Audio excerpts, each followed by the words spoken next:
Hello students, आज हम लोग बात करने जा रहे हैं कि किस तरह से केवीपीवाई एसए के बायोलॉजी के पोर्शन को मैथ्स के स्टूडेंट या फिर जो जेई एस्पिरेंट है वो लोग टैकल कर सकते हैं और बायो में एक अच्छा स्कोर कर सकते हैं। सबसे पहले आपको ये समझना होगा कि आपका प्राइमरी टारगेट क्या है। क्या आप केवीपीवाई में अच्छा रैंक लाकर, मतलब आप केवीपीवाई को सीरियसली अटेम्प्ट कर कर किसी रिसर्च कॉलेज में जाना चाहते हैं, या फिर आप जेई को ही अपना प्राइमरी फोकस रखते हुए केवीपीवाई को सिर्फ एक प्रैक्टिस टेस्ट की तरह देना चाहते हैं।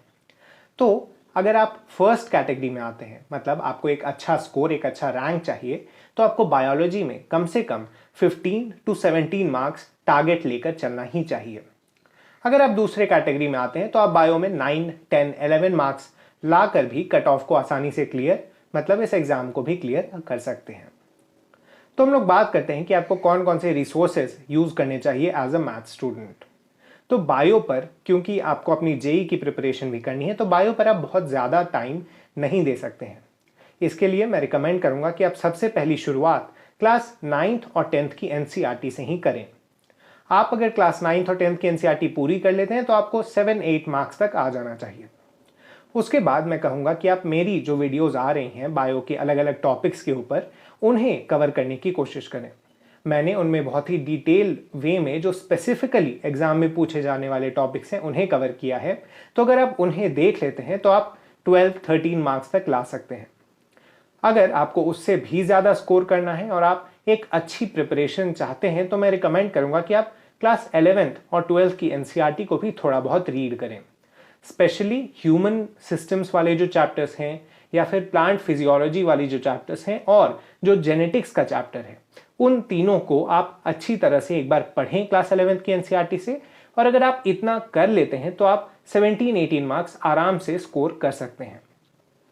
इसके लिए मैं एक टेक्निक आपको बताता हूं कि स्पेसिफिकली बायो के लिए क्या किया जा सकता है। आप पास्ट ईयर पेपर्स या पास्ट ईयर क्वेश्चंस जो सॉल्व करेंगे तो उनमें आप देखिए कि आपको स्पेसिफिकली किन टॉपिक्स में डाउट हो रहा है और कौन से टॉपिक के क्वेश्चंस आपसे नहीं बन रहे हैं। आप उन क्वेश्चंस को थोड़ा और टाइम दीजिए, उसके थ्योरी को पढ़िए, उसके पीछे की जो कॉन्सेप्ट्स हैं उन्हें थोड़ा डीप में समझने की कोशिश करिए।